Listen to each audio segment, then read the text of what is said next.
Multiple choice questions के अंतर्गत आज हम आगे के प्रश्नों का अध्ययन कर रहे हैं, जिसमें एक प्रश्न है, पर्यावरण सुरक्षा अधिनियम पारित हुआ था। यूपी कमीशन के असिस्टेंट प्रोफेसर के क्वेश्चंस को हम लोग डिस्कस कर रहे हैं। प्रश्न है, पर्यावरण सुरक्षा अधिनियम पारित हुआ था। विकल्प ए है 1986 में, विकल्प बी है 1997 में, विकल्प सी है 1999 में, विकल्प डी है 2005 में। तो इसका सही आंसर है ए 1986 पर्यावरण सुरक्षा अधिनियम एनवायरनमेंट प्रोटेक्शन एक्ट 1986 में पारित हुआ। यह केंद्र सरकार का कानून है पर्यावरणीय गुणवत्ता की रक्षा करने के लिए और उसमें सुधार लाने के लिए, पर्यावरण में जो प्रदूषण के स्रोत हैं उन पर नियंत्रण स्थापित करने के लिए, जिससे पर्यावरण सुरक्षित बना रहे भविष्य के लिए या आगामी पीढ़ियों के लिए। इसमें और एक विकल्प है 1997। तो क्योटो प्रोटोकॉल 1997 में पारित हुआ है। क्योटो प्रोटोकॉल 1997 में पारित हुआ है।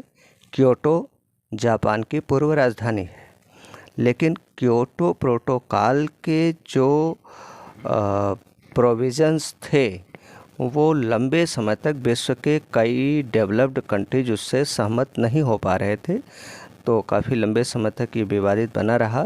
और क्योटो प्रोटोकॉल के जो प्रोविज़न्स थे ये 2005 में लागू हुए हैं। तो 2005 विकल्प डी में है। तो ये जो वर्ष होते हैं वो भी काफ़ी महत्वपूर्ण होते हैं। एग्जामिनर के अगर दिमाग में बना हुआ है तो पर्यावरण सुरक्षा, पर्यावरण को लेकर महत्वपूर्ण वर्ष 2005 भी रहा है, 97 भी रहा है, लेकिन 1986 इसका उत्तर है। पर्यावरण सुरक्षा अधिनियम भारत में कब पारित हुआ है? 1986 में केंद्र सरकार के अधिनियम, इस अधिनियम को पारित किया केंद्र सरकार ने। नेक्स्ट हम लोग क्वेश्चंस की बात कर रहे हैं। निम्नलिखित राज्यों को बाढ़ की आशंका वाले क्षेत्रों के अनुसार अवरोही क्रम में व्यवस्थित कीजिए। राज्य दिया गया है number 1 Haryana, number 2 Bihar, number 3 Andhra Pradesh, number 4 Assam. तो देखा जाए कि जो फ्लड प्रोन्ड एरिया का अवरोही क्रम पूछा गया है, फ्लड प्रोन्ड एरिया का अवरोही क्रम पूरे भारत में इस प्रकार है, अर्थात बाढ़ की आशंका वाले क्षेत्रों का अवरोही क्रम किस राज्य में कितना अधिक हेक्टेयर में फ्लड प्रोन्ड एरिया का विकास है, फ्लड प्रोन्ड एरिया विस्तृत है। तो इसमें नंबर 1 पर है उत्तर प्रदेश, नंबर 2 पर बिहार है, नंबर 3 पर पंजाब है, चौथे नंबर पर राजस्थान है, 5वें नंबर पर असम है, 6ठे नंबर पर वेस्ट बंगाल है, 7वें नंबर पर हरियाणा है, 8वें नंबर पर ओडिशा है, 9वें नंबर पर आंध्र प्रदेश है और 10वें नंबर पर गुजरात, 11वें नंबर पर केरला है। तो आप देखिए इसमें जो दिए गए विकल्प है उससे स्पष्ट हो रहा है कि इसमें अवरोही क्रम अर्थात घटता हुआ क्रम, तो सबसे ज़्यादा वाला पहले होगा, सबसे कम वाला बाद में। तो सर्वाधिक फ्लड प्रोन्ड एरिया है दिए गए विकल्प में बिहार राज्य में, इसके बाद हरियाणा राज्य में, इसके बाद असम राज्य में। बिहार के बाद असम राज्य में, असम के बाद हरियाणा राज्य में और हरियाणा के पश्चात आंध्र प्रदेश राज्य में। तो ये क्रम होगा। लेकिन अब आप देखिए असम से भी ज़्यादा फ्लड प्रोन्ड एरिया राजस्थान में है, असम से भी ज़्यादा, हरियाणा से भी ज़्यादा, आंध्र प्रदेश से भी ज़्यादा फ्लड प्रोन्ड एरिया राजस्थान में है, जो बड़ा ही विचित्र लगता है कि राजस्थान सूखा संभावित क्षेत्र राजस्थान में ज़्यादा है, तो फ्लड आशंका वाला क्षेत्र कैसे ज़्यादा होगा। लेकिन राजस्थान में बाढ़ की आशंका वाले क्षेत्रों का क्षेत्रफल भी ज़्यादा है। उत्तर प्रदेश में सबसे ज़्यादा है, फिर इसके बाद बिहार में है, फिर तीसरे नंबर पर पंजाब में है, चौथे नंबर पर राजस्थान है। अर्थात जो देश के, और 5वें नंबर पर असम, 6ठे नंबर पर पश्चिम बंगाल, 7वें नंबर पर हरियाणा, 8वें नंबर पर उड़ीसा, 9वें नंबर पर आंध्र प्रदेश, 10वें नंबर पर गुजरात, 11वें नंबर पर केरला। तो इस आधार पर ये सही क्रम याद रहना चाहिए कि कितना मिलियन हेक्टेयर भूभाग है, ये क्षेत्रफल के घटते हुए क्रम में है। नेक्स्ट क्वेश्चन है, नेक्स्ट क्वेश्चन पूछा गया है कि सूची 1 को सूची 2 से सुमेलित कीजिए और कोड के आधार पर सही उत्तर का चयन कीजिए। जिसमें पहला है राज्य, एक तरफ दिया गया है ए मिजोरम, बी सिक्किम, सी मणिपुर, डी नागालैंड, और दूसरी तरफ दिया गया है जनसंख्या घनत्व 2011 में जनगणना हुई थी। आपको ज्ञात है कि प्रत्येक 10 वर्ष के अंतराल पर हमारे देश में जनगणना कराई जाती है। तो 2001 में हुई थी, फिर 2011 में हुई, 2021 की जनगणना कोविड के कारण स्थगित हो गई है, उसमें विलम्ब हो रहा है। इसमें हम लोग जनसंख्या घनत्व को सम्मिलित कर रहे हैं। तो इसमें मिज़ोरम का जनसंख्या घनत्व काफ़ी कम है, तो ये हो गया 52। ए मिज़ोरम, यह 52 से इसको मैच कराएंगे। सिक्किम का जनसंख्या घनत्व मिज़ोरम से ज़्यादा है और यह है 86 है, 86 है। इसके बाद है नागालैंड का जनसंख्या घनत्व, नागालैंड का 119 है, और इसके बाद है मणिपुर का 128 है जनसंख्या घनत्व। तो वैसे भी राज्यों में सबसे कम जनसंख्या घनत्व वाला राज्य है अरुणाचल प्रदेश। अरुणाचल प्रदेश के बाद मिज़ोरम का जनसंख्या घनत्व है राज्यों में। केंद्र शासित प्रदेशों में अगर देखा जाए तो सबसे कम जनसंख्या घनत्व वाला केंद्र शासित प्रदेश है अंडमान निकोबार द्वीप समूह।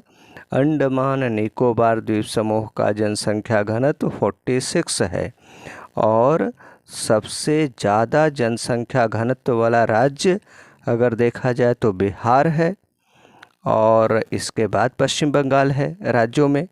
और केंद्र शासित प्रदेशों में सर्वाधिक जनसंख्या घनत्व वाला केंद्र शासित प्रदेश नई दिल्ली है।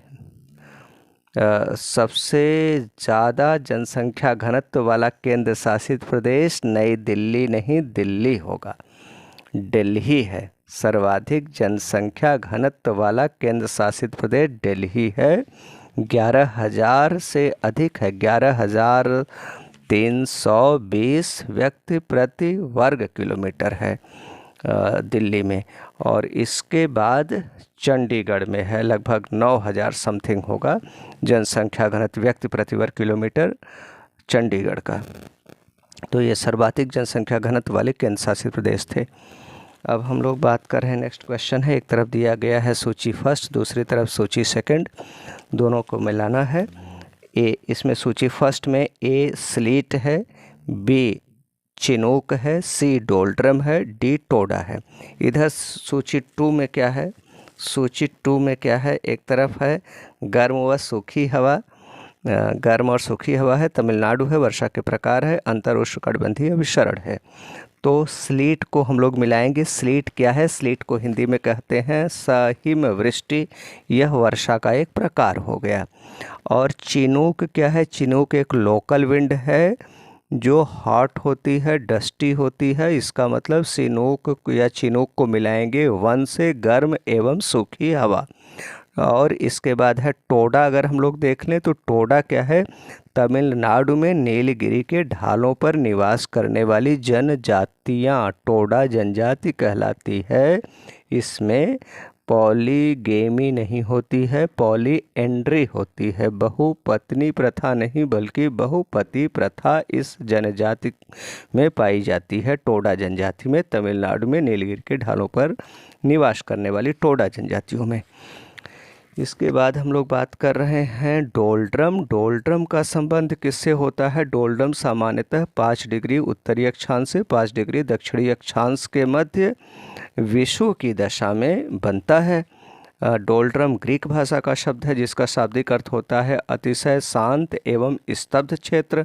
तो यहाँ पर दिए गए विकल्प के अनुसार डोल्ड्रम को हम मिला सकते हैं अंतर उष्णकटिबंधीय अभिसरण क्षेत्र से, क्योंकि अंतर उष्णकटिबंधीय अभिसरण क्षेत्र जो होता है, अंतर उष्णकटिबंधीय अभिसरण क्षेत्र जो होता है उसमें भी जब हाई टेम्परेचर और लो प्रेशर की कंडीशन बनती है तो एवरीवेयर हाई टेम्परेचर रहता है और एवरीवेयर लो प्रेशर की कंडीशन होता है उस पूरे क्षेत्र में।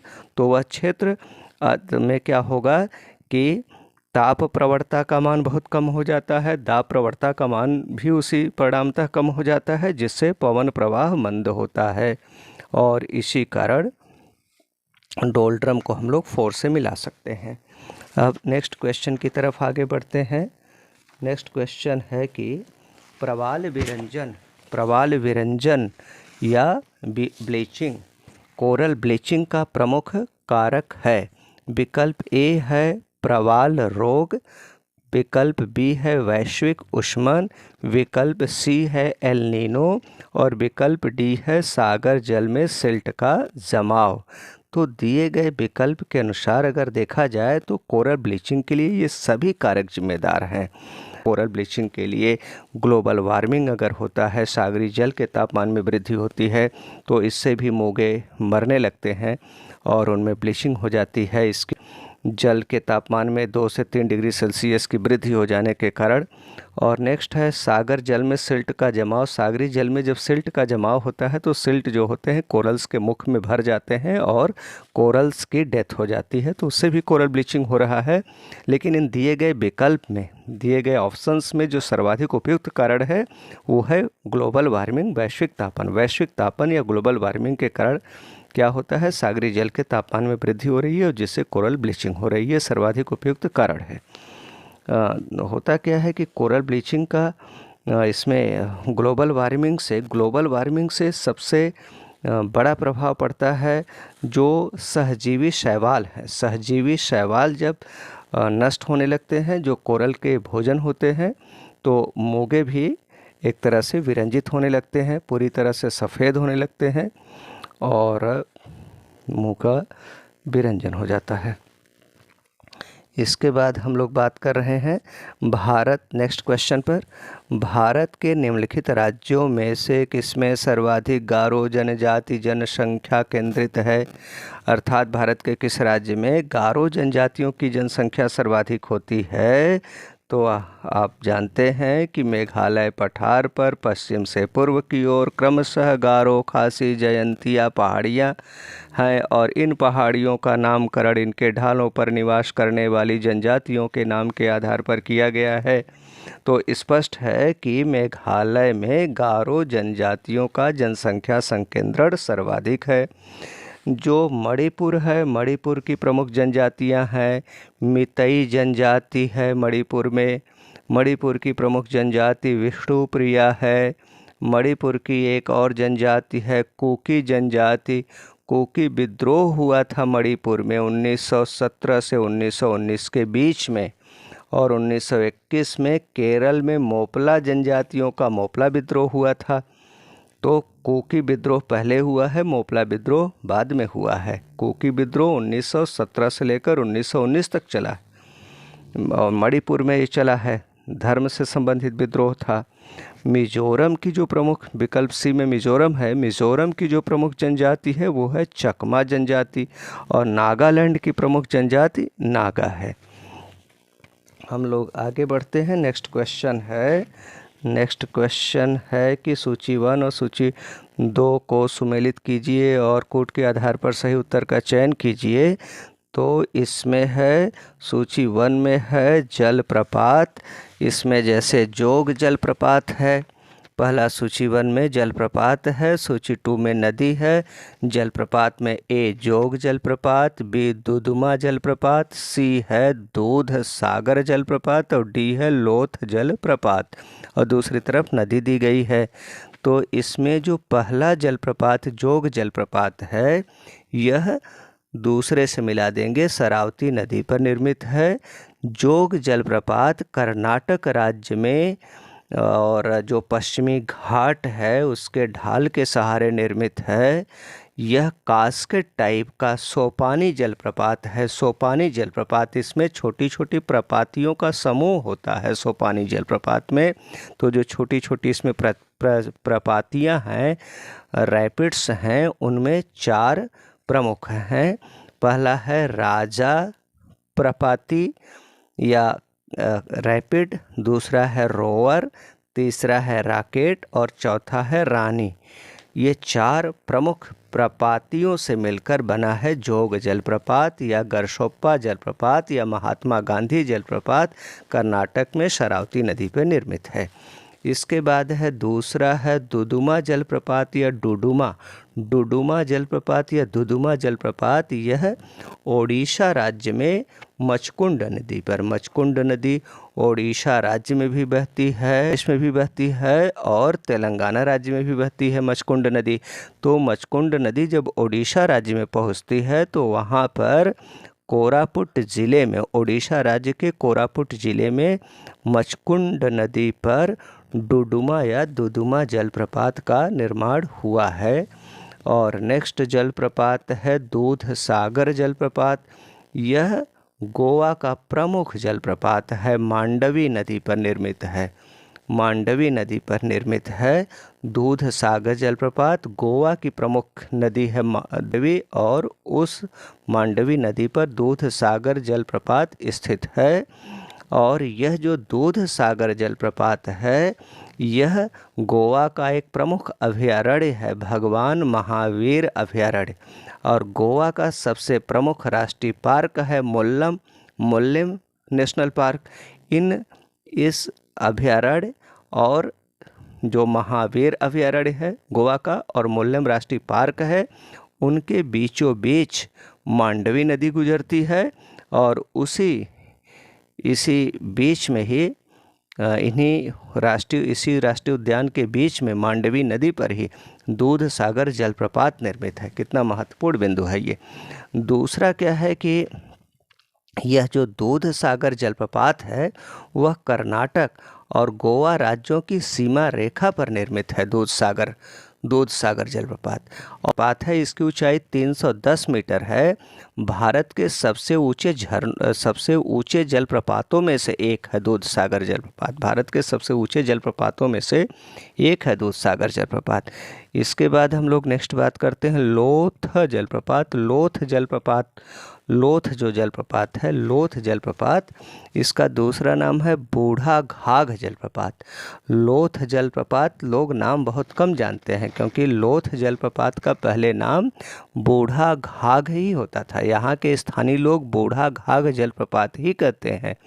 तो जो बूढ़ा घाघ जलप्रपात है, यह झारखंड के लातेहार जिले में बूढ़ा नदी पर निर्मित है। ये बूढ़ा घाघ जलप्रपात, यह झारखंड का सबसे ऊंचा जलप्रपात है। बूढ़ा घाघ जलप्रपात 143 मीटर इसकी ऊंचाई है। 143 मीटर बूढ़ा घाघ जलप्रपात की ऊंचाई है। झारखंड में बूढ़ा नदी पर है बूढ़ा घाघ जलप्रपात या लोथ जलप्रपात, और झारखंड राज्य का सबसे ऊंचा जलप्रपात है। झारखंड राज्य का जो दूसरा सबसे ऊंचा जलप्रपात है हुंडरू, यह भी काफ़ी चर्चा में है क्योंकि हुंडरू जलप्रपात की जो ऊंचाई है यह केवल 98 मीटर है, जबकि बूढ़ा घाघ की ऊंचाई 143 मीटर है। इसलिए बूढ़ा घाघ जलप्रपात झारखंड का सबसे ऊंचा जलप्रपात हुआ, जबकि हुंडरू झारखंड का दूसरा सबसे ऊंचा जलप्रपात हुआ। हुंडरू जलप्रपात की ऊंचाई है 98 मीटर और हुंडरू जलप्रपात, आप याद रखिए, सुवर्ण रेखा नदी पर है। जियोलॉजी या भूगर्भ शास्त्र का जब अध्ययन करेंगे या जियोमॉर्फोलॉजी आप पढ़ते हैं तो हुंडरू जलप्रपात काफ़ी चर्चा में रहता है। इसलिए अक्सर झारखंड का सबसे ऊंचा जलप्रपात पूछा जाता है तो लोग हुंडरू लगा देते हैं, जबकि झारखंड का ये दूसरा सबसे ऊंचा जलप्रपात है हुंडरू। झारखंड का सबसे ऊंचा जलप्रपात होगा बूढ़ाघाट और दूसरा सबसे ऊंचा होगा हुंडरू। इसमें एक ये भी है कि भारत का सबसे ऊंचा जलप्रपात कौन सा है, तो अगर हम लोग कास्केड देखेंगे, सोपानी जलप्रपात देखेंगे, तो इस आधार पर भारत का सबसे ऊंचा जलप्रपात हो जाएगा कुचिकल जलप्रपात। कुचिकल जलप्रपात वाराही नदी पर कर्नाटक राज्य के शिवमोगा जिले में एक है कुंचिकल या कुंचिकल जलप्रपात या कुचिकल जलप्रपात भी कहीं कहीं लिखा मिलेगा, कुचिकल या कुंचिकल, कर्नाटक राज्य के शिवमोगा जिले में वाराही नदी पर। यह भारत का सबसे ऊंचा जलप्रपात है। इसकी ऊंचाई लगभग 3,350 मीटर है। इसकी ऊंचाई 350 मीटर है कुचिकल जलप्रपात की, लेकिन यह कास्केड है। अगर हम लोग सीधे ग्रेविटी फॉल की बात करें, जिसमें जल एक ही बार में सीधे नीचे गिरता हो, तो इस दृष्टि से भारत का सबसे ऊंचा जलप्रपात मेघालय का नोहक लिकाई होगा। नोहक लिकाई जलप्रपात, नोहक लिकाई जलप्रपात मेघालय राज्य में है और यह एकदम जो सीधे जल प्रवाहित होता है, इस आधार पर सबसे ऊंचा जलप्रपात हो जाएगा नोहक लिकाई। और अगर हम लोग कास्केड देखेंगे तो इस आधार पर सबसे ऊंचा कास्केड या सोपानी जलप्रपात होता है कुंचिकल, यह भी कर्नाटक राज्य में है। नेक्स्ट क्वेश्चन है कि प्रादेशिक नियोजन के क्षेत्र में प्रसिद्ध कार्य जिसका शीर्षक है new exploration a philosophy of regional planning के लेखक कौन है, तो इसका सही आंसर है बेंटन मैकाये। बेंटन मैकाये जो हैं अमेरिका के भूगोलवेत्ता है बेंटन मैकाये। इन्होंने अपनी पुस्तक लिखी थी new exploration a philosophy of regional planning, और ये अमेरिका के वन और उसके संसाधनों को संरक्षित करने के लिए एक महत्वपूर्ण पुस्तक है, जिसके लेखक है बेंटन मैकाये, अमेरिकी भूगोलवेत्ता हैं। और इस पुस्तक का पहला जो प्रकाशित हुई, ये पुस्तक पहली बार 1928 में प्रकाशित हुई, 1928 में। संसद द्वारा आपदा प्रबंधन बिल या विधेयक पारित हुआ था, तो ये है आपदा प्रबंधन बिल या विधेयक संसद द्वारा पारित हुआ है 2005 में। संसद द्वारा आपदा प्रबंधन बिल या विधेयक 2005 में पारित हुआ है, लेकिन आपदा प्रबंधन पर पहली राष्ट्रीय नीति बनी है 2009 में। 2009 में आपदा प्रबंधन पर पहली बार जो नीति बनी है वो 2009 में बनी है। वैसे औपचारिक रूप से यह कानून बना है 27 सितंबर 2006 को। आपदा प्रबंधन अधिनियम 2005, आपदा प्रबंधन अधिनियम भी बना है 2005 में। तो आपदा प्रबंधन अधिनियम 2005 पढ़ते हैं, और ये जो इसका आपदा के प्रबंधन के लिए जो प्राधिकरण का गठन किया गया, राष्ट्रीय आपदा प्रबंधन प्राधिकरण, यह 27 सितंबर 2006 को अस्तित्व में आया है।